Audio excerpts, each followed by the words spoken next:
with that.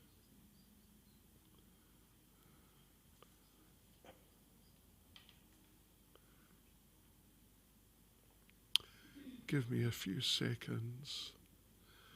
Okay, Hare Krishna, Prednaya,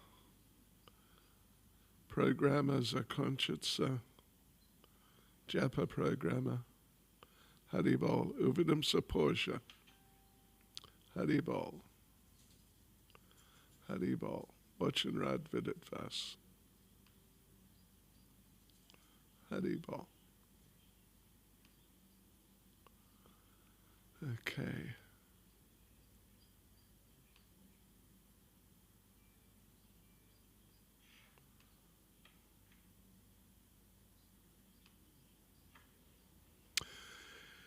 Nama Om Vishnu Padaya Krishna Presta Bhutale Shrimati Bhaktivedanta Swaminiti Namane Namaste Saraswati Deve Gauravani Pracharne Niravishesha Shunyavadi Paschachadeshatarne Sri Krishna Chaitanya Prabhu Nityananda Shri Advaita Gadadha Shivasadi Gaura Bhaktavrinda Hare Krishna, Krishna Krishna, Hare Hare Hare Rama, Rama Rama, Hare Hare Vanchkalpatarubhyascha Kripa Sindhubhya Evacha Patitanam Pavanebhyo Vaishnavebhyo Namo Namaha Srila Prabhupada Ki Jai.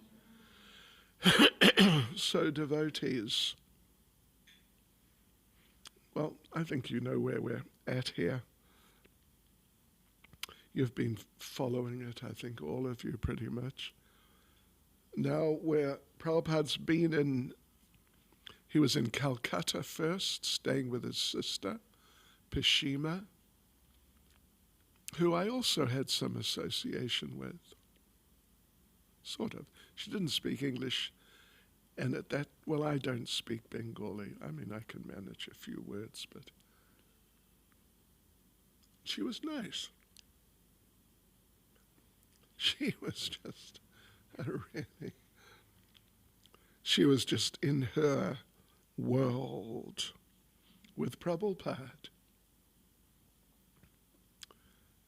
Yeah, and she was a character. She was a character. I imagine we'll read some things. Maybe, anyway. She would cook for Prabhupada in Mayapur, and sometimes she'd go to the brahmachari, one of the brahmachari rooms where there's just, say, a couple of brahmacharis staying in a smaller room, and just crash out. Just take rest in the brahmachari room. Haribol.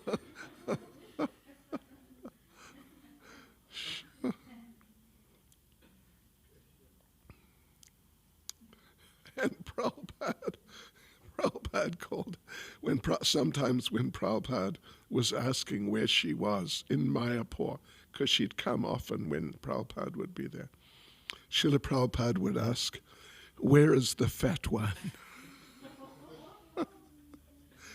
Because she was like a little round ball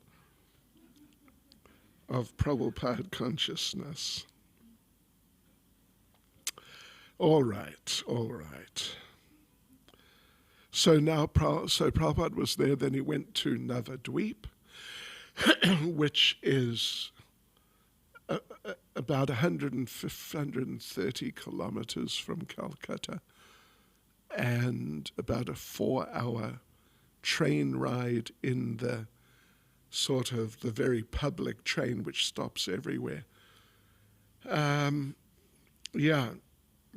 So Prabhupada went, and he associated mainly with Sridhar Maharaj, who was his godbrother, and Bhakti Pragan Keshava Maharaj to some degree.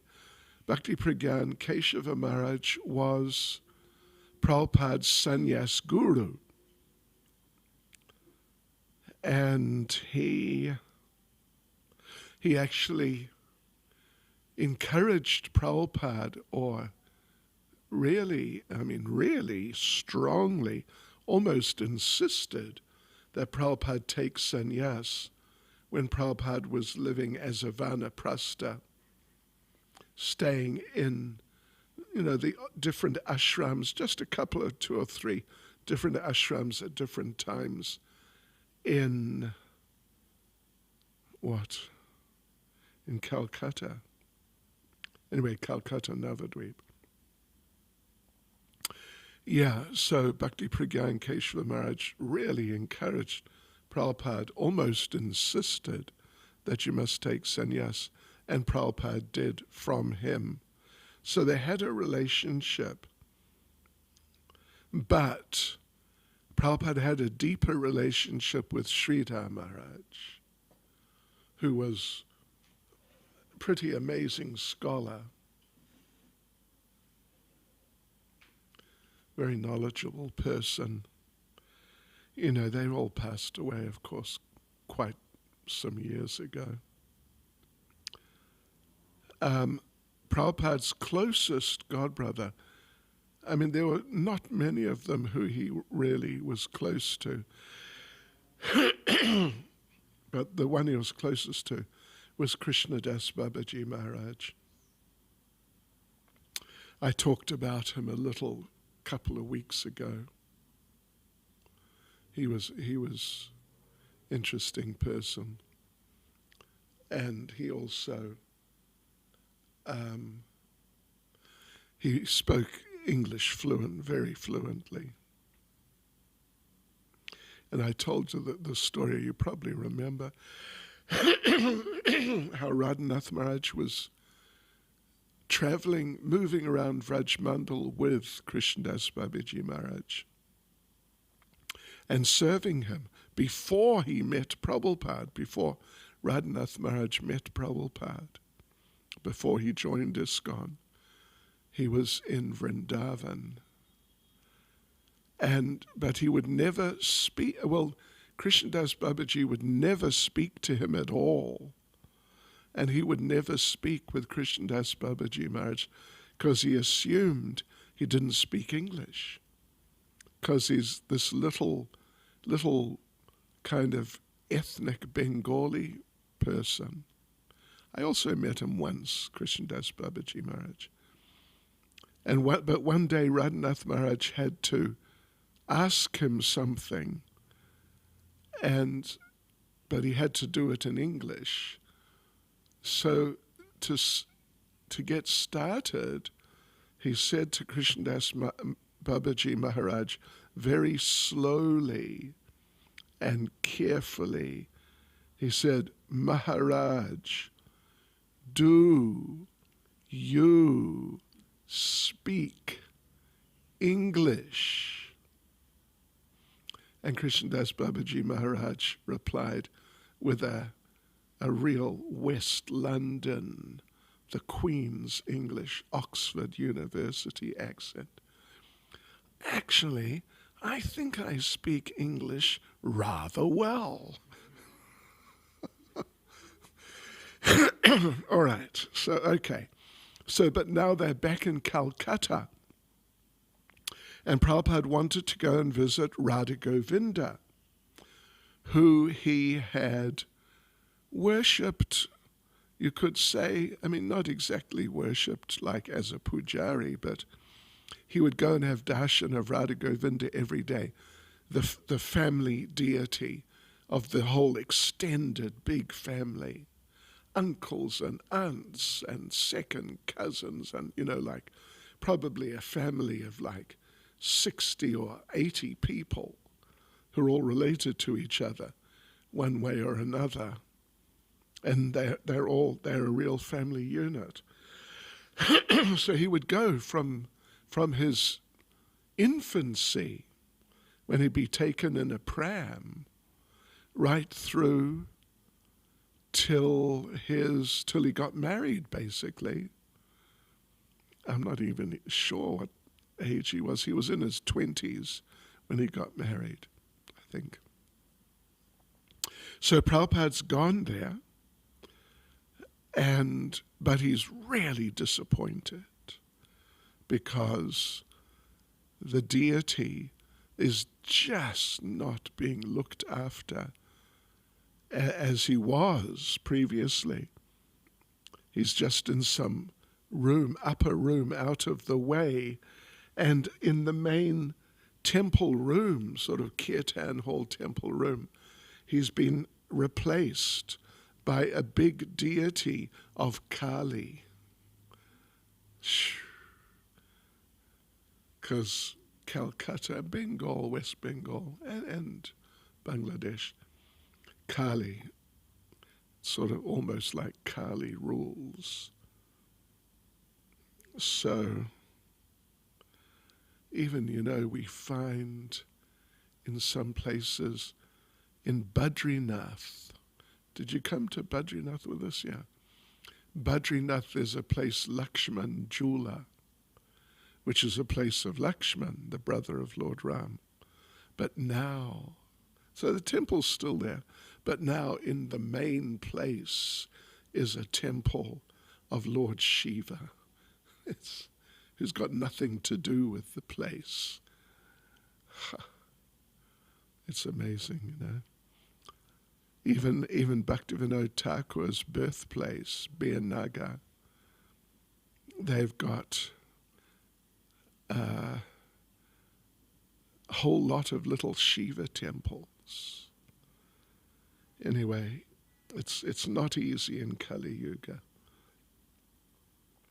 So the family name, the main family name is Malik.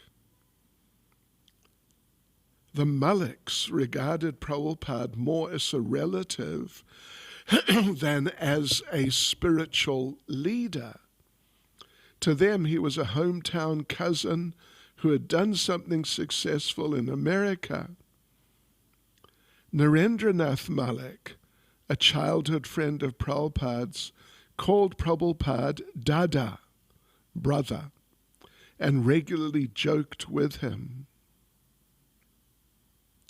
The Maliks were glad to give Prabhupada and his two followers a large room in the temple compound for as long as they wanted to stay in Calcutta.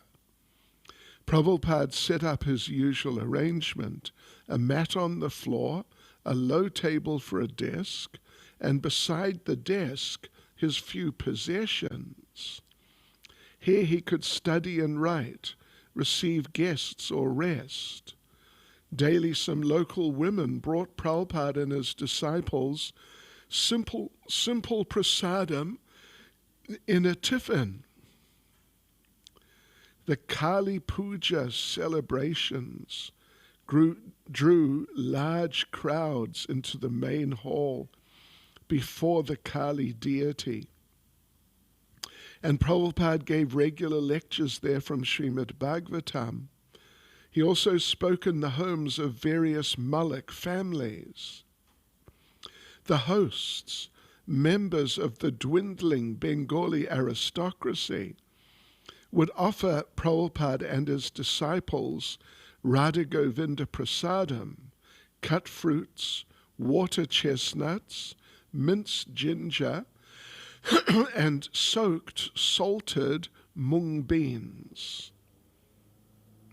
Most of those who came to visit Prabhupada in his room were not really interested in spiritual life, but they wanted his blessings. There was a local Brahmin whose occupation was to go from shop to shop, carrying a few flowers, a cup of water, and a brass container with sandalwood paste and kumkum powder. Using this paraphernalia, he would offer a blessing to the shopkeepers every day and receive a few paisa in payment. It's very common in Vrindavan. The shopkeepers, generally, or at least many of them, they have an altar. They have an altar in the shop. And every day the Brahmin comes and does a little puja, and, for 5 to 10 minutes or something like that, collects some dakshin, and off he goes to the next shop. Knowing Prabhupada to be a Vaishnav, the Brahmin came to see him to receive a spiritual benediction. The man's forehead was decorated with both Vaishnav tilak, 2 vertical lines, and Shivite tilak, 3 horizontal lines. Oh, okay. After the man left, Achyutananda asked, Swamiji, who was that? He's a hired Brahmin, Prabhupada said. When he goes to the Vaishnavas, he gives them blessings. And when he goes to the Shivites, he gets money. He has to make a living. Another man came, asserting that he wanted to teach Prabhupada's disciples Hindi. He asked Prabhupada to help him get to America, but Prabhupada told him, you must take sannyas, then I will bring you to America. After 2 visits, the man stopped coming.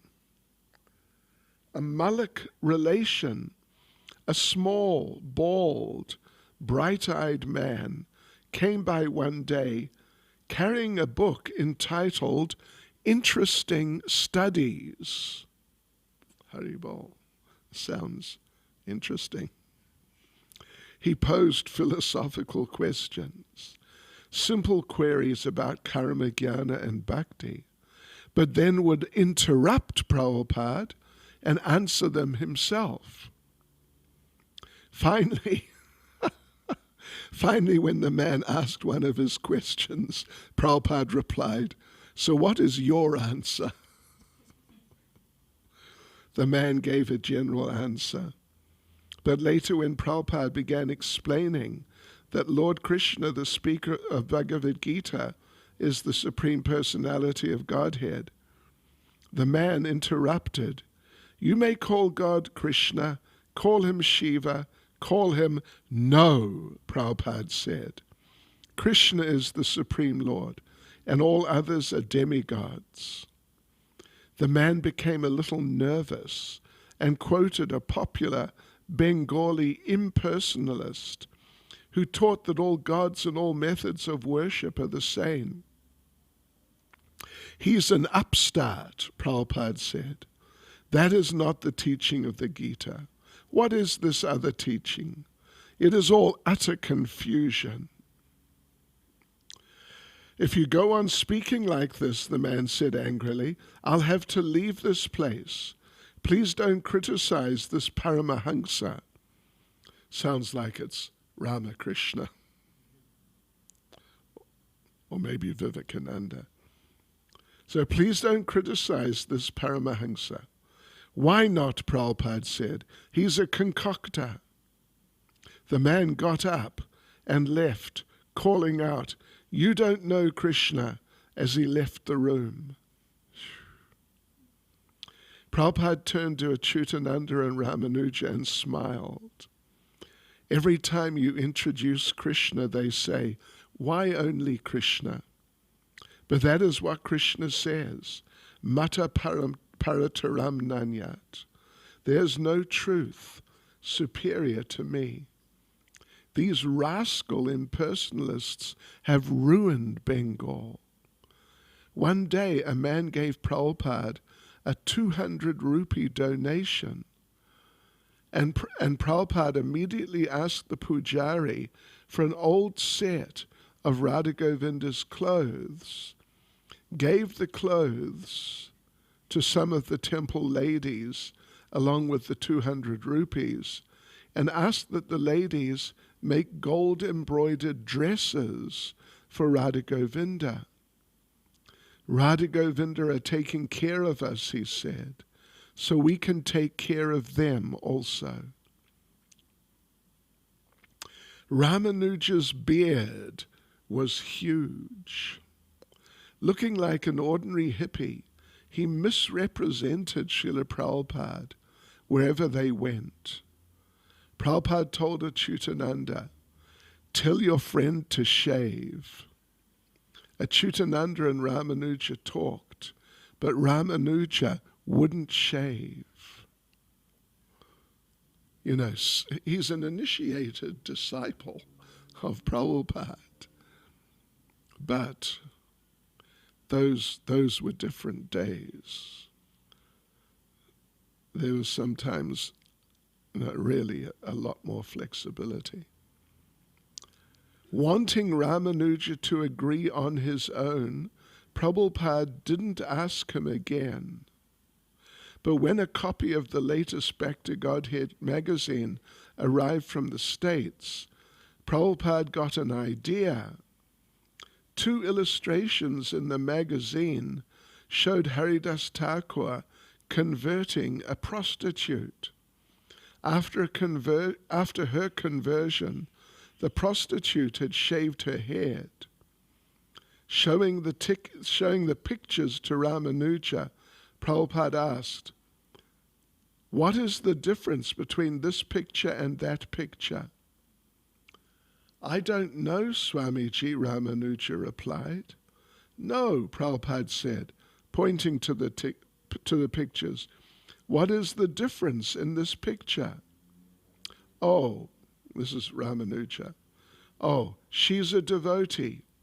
"Yes," Prabhupada said, "but what else?" "Oh, she has a shaved head." "Yes," Prabhupada smiled. "A devotee has a shaved head." Ramanuja, "Do you want me to shave my head?" "Yes."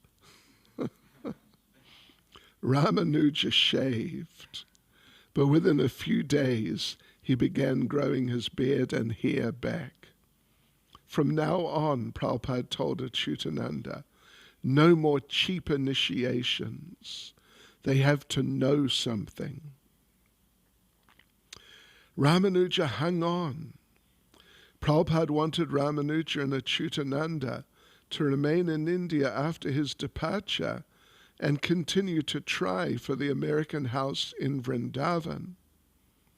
Ramanuja wrote his own impressions to his friend Mukunda in San Francisco.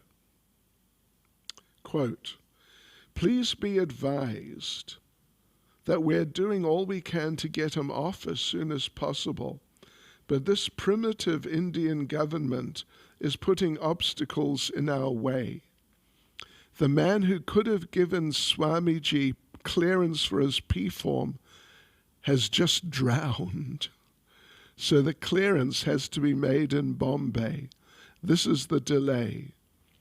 Here in Calcutta, we're having lots of fun addressing different people.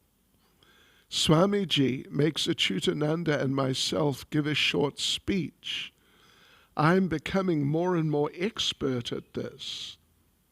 I think that he makes us speak in order to show the audience that we American Vaishnavas are for real. And also he wants everyone to preach Krishna consciousness.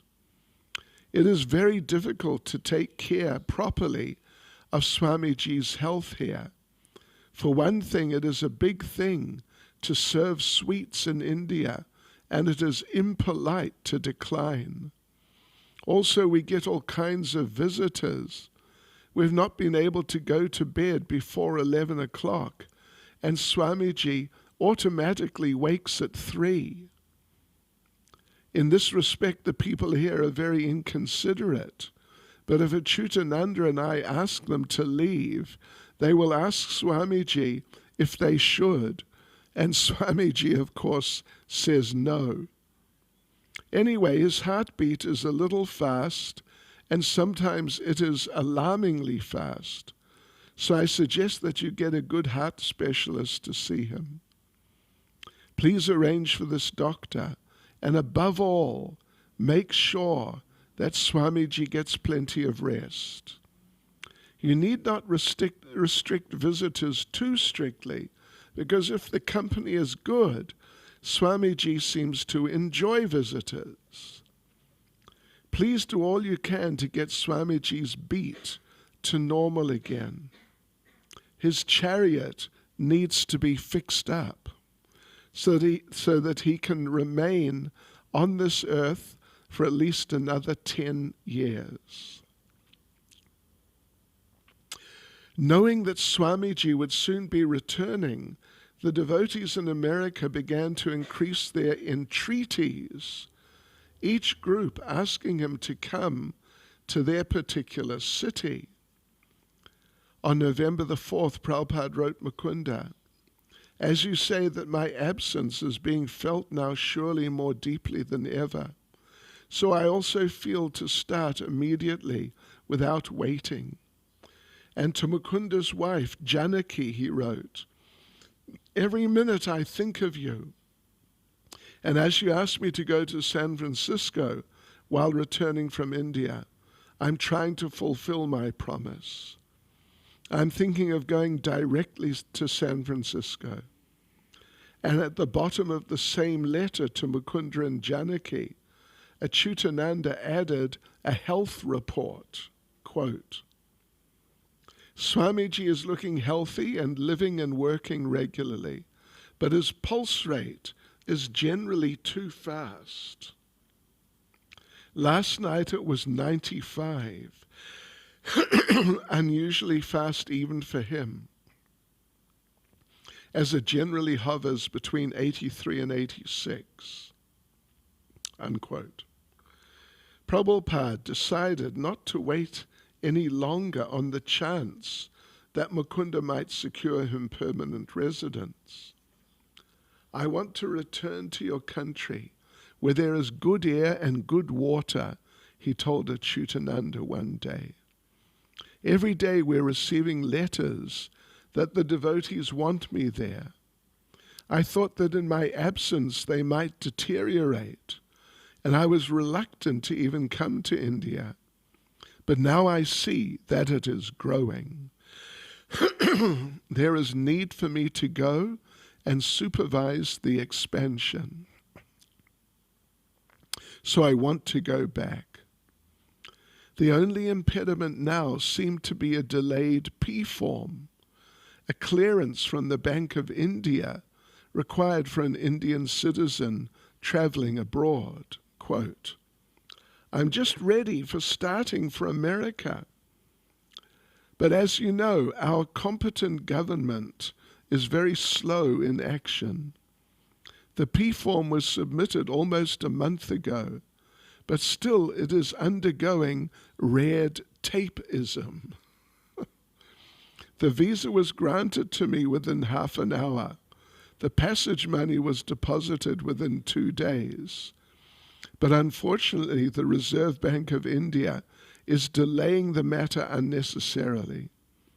I expect the P form at any moment, and as soon as I get it, I shall start for your country. Unquote. Just to make certain that Swamiji would come first to San Francisco, Mukunda sent a telegram to Calcutta. Swamiji, Brahmananda and I agree you start immediately. Advise exact arrival date, Mukunda. Prabhupada had planned his route through Tokyo, intending to stop for a day to probe if there's any possibility of starting a center. In Tokyo, he would let Mukunda know by telephone his arrival time in San Francisco. But 3 weeks passed while Prabhupada continued to wait for his P form. Meanwhile, he received good news from New York. The Macmillan Company's interest in Bhagavad Gita was real. The contract was being drawn. Pleased with Brahmananda, he wrote to him on November the 11th, explaining his visions for distributing Krishna conscious literature. Quote, If publications are there, we can work from our center only, like New York or San Francisco, for propagating our cult all over the world. Let us stick to the publication of BTG more and more nicely and publish some Vedic literatures like Srimad Bhagavatam, Chaitanya Charitamrita, etc., unquote. As Prabhupada's mind turned more to the preaching that awaited him in America, he assessed what he had done so far, what he would do, and the process by which he would do it. Quote, this is a letter from Prabhupada to somebody. I am not in agreement with Mr. Altman that we're expanding very thinly. In my opinion, a single sincere soul can maintain a center. You know, I started the center at 26 2nd Avenue alone. I took the risk of $200 per month for rent. At that time, there were no assistants. Mukunda was at that time a friend, but there was no responsibility for him for maintaining the center. Gradually, Kirtanananda and Hayagriva joined, but they did not take any responsibility. Still, I was maintaining the establishment, simply depending on Krishna. And then Krishna sent me everything, men and money. Similarly, if a sincere soul goes out and opens a center in any part of the world, Krishna will help him in all respects. Without being empowered by Krishna, nobody can preach Krishna consciousness. It is not academic qualification or financial strength which helps in these matters, but it is sincerity of purpose which helps us always. Therefore I wish that you, Brahmananda, will remain in charge of New York. Let Satsvarup be in charge of Boston. Let Mukunda be in charge of San Francisco. Let Janardhan be in charge of Montreal. Let Nandarani and Dayananda be in charge of Los Angeles. And let Subal Das be in charge of Santa Fe. In this way, you will follow my example as I did in the beginning at 26 2nd Avenue. That is preaching, cooking, writing, talking, chanting everything, one man's work. I never thought about the audience. I was prepared to chant if there was no man to help me, to hear me. The principle of chanting is to glorify the Lord and not to attract a crowd. If Krishna hears nicely, then he will ask some sincere devotee to gather in such place. Therefore be advised that thousands of centers may be started if we find out a sincere soul for each and every center. We do not require more men to start. If there is one sincere soul, that is sufficient to start a new center.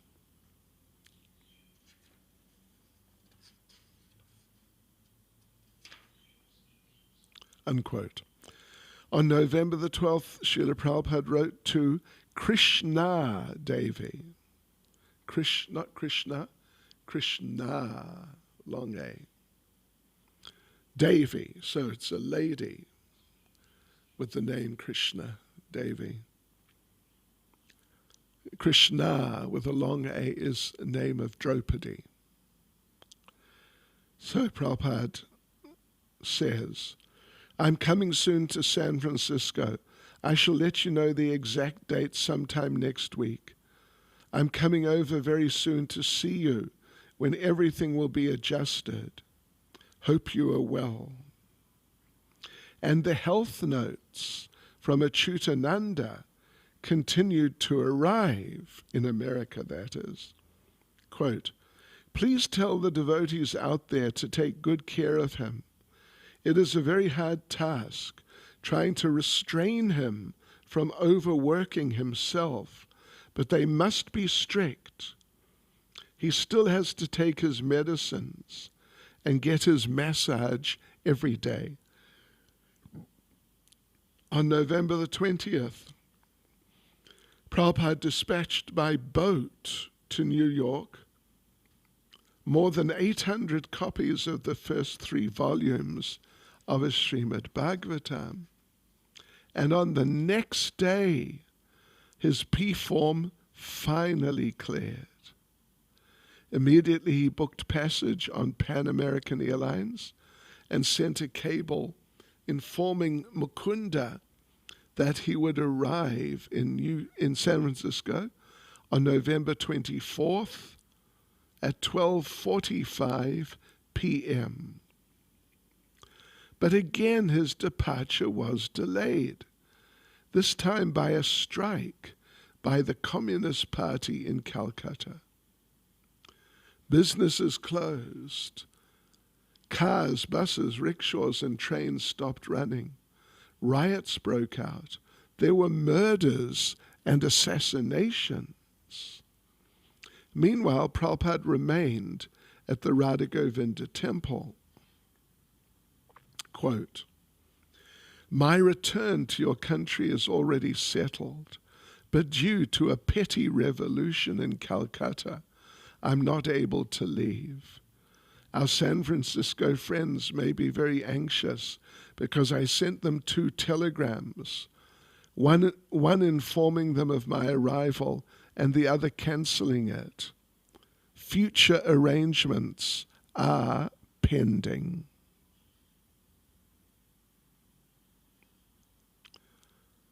Hare Krishna.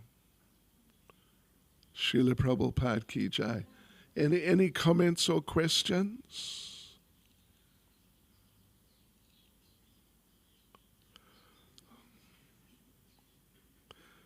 One minute.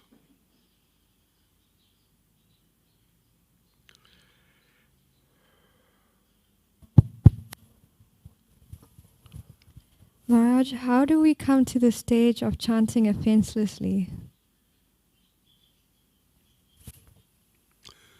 By stopping committing offenses.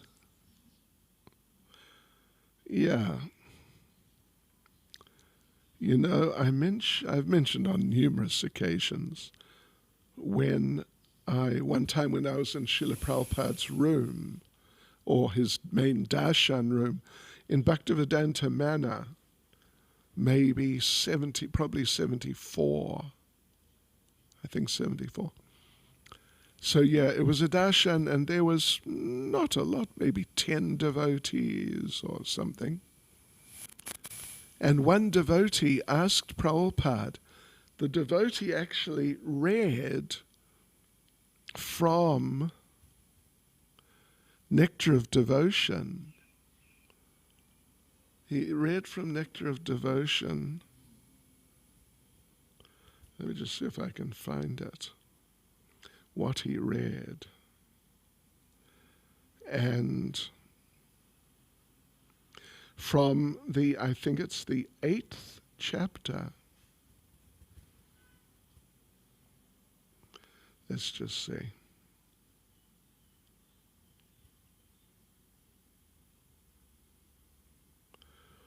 So he read the following.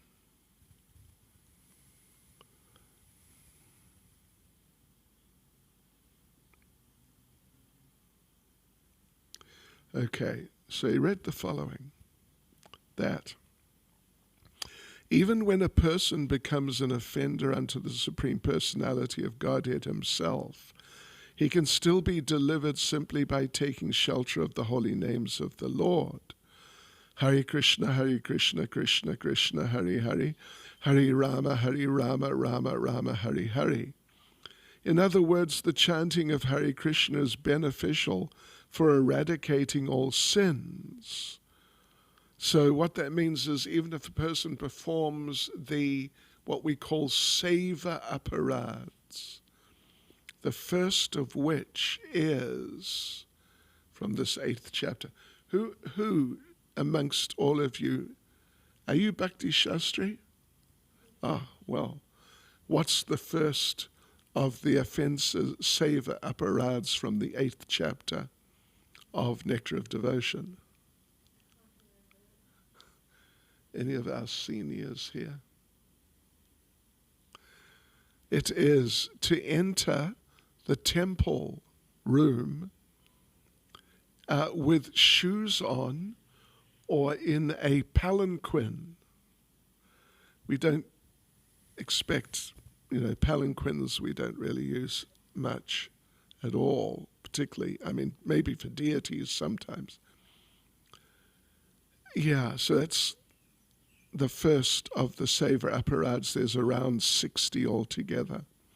So Prabhupada says, if you commit one of those offenses, one can still be delivered by chanting, taking shelter of the holy names of the Lord. Hare Krishna, Krishna Krishna, Hare Hare, Hare Rama, Rama Rama, Hare Hare. In other words, the chanting of Hare Krishna is beneficial for eradicating all sins. But if one becomes an offender to the holy names of the Lord, then he has no chance of being delivered. Hari Bol. That's pretty serious, isn't it? So the devotee read that, and then he asked Prabhupada, so isn't there some way of overcoming the reactions if you commit one of the offenses against the holy names? And Srila Prabhupada looked at him as Prabhupada would do sometimes. And Prabhupada had such a presence. He had such a presence, sort of, you could say imposing, but really sort of attention-grabbing presence. So he became silent and he looked at this devotee for about that long and then said, you are asking this question because you want to offend. You want to make some offense and then just do something to become free from the reaction. But you must stop offending. No more offenses, Prabhupada said. Yeah, sure, that was amazing to observe. That was amazing. So that's the point, the thing is, it is in our hands. It's not sort of, some distant thing, but it's just something which we can do and should do, and we must do, and we must just do it. Stop offending. Yeah.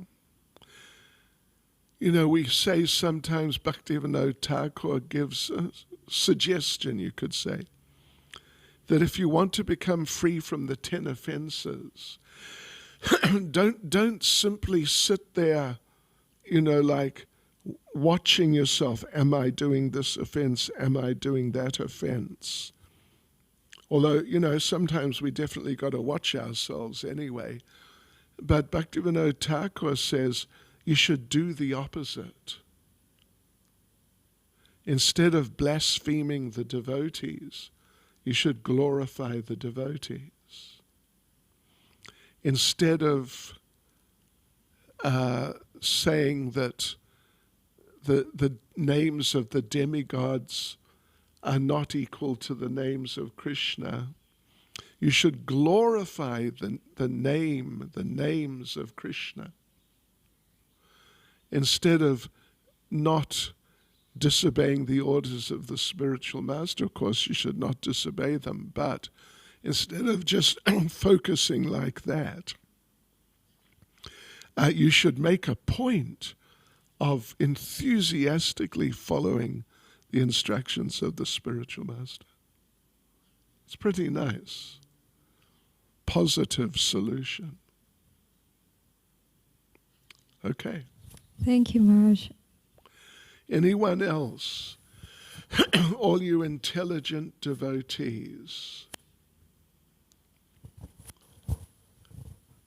Anyway, if not, it's okay. Oh, Marie, you know, you always used to ask questions.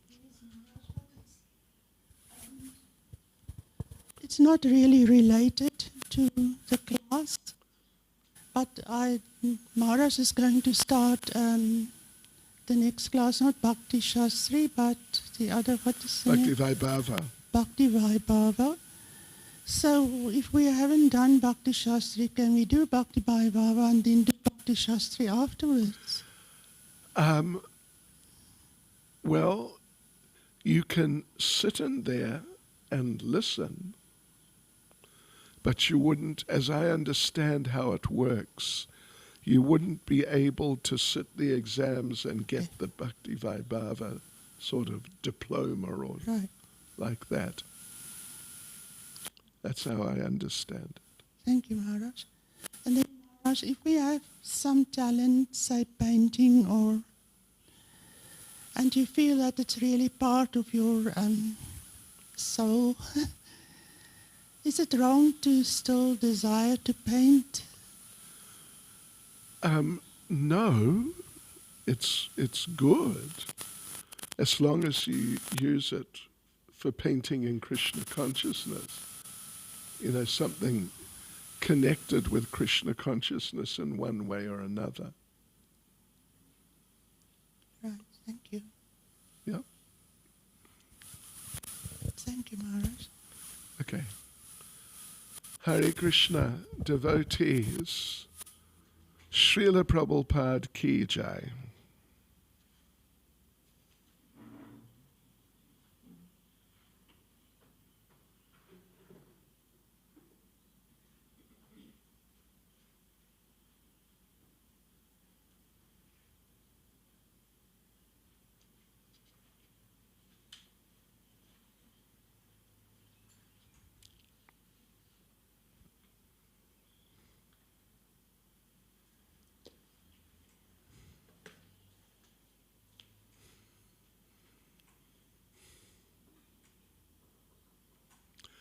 Hare Krishna. Maharaj, I use really heavy drugs because I have osteoarthritis. I see.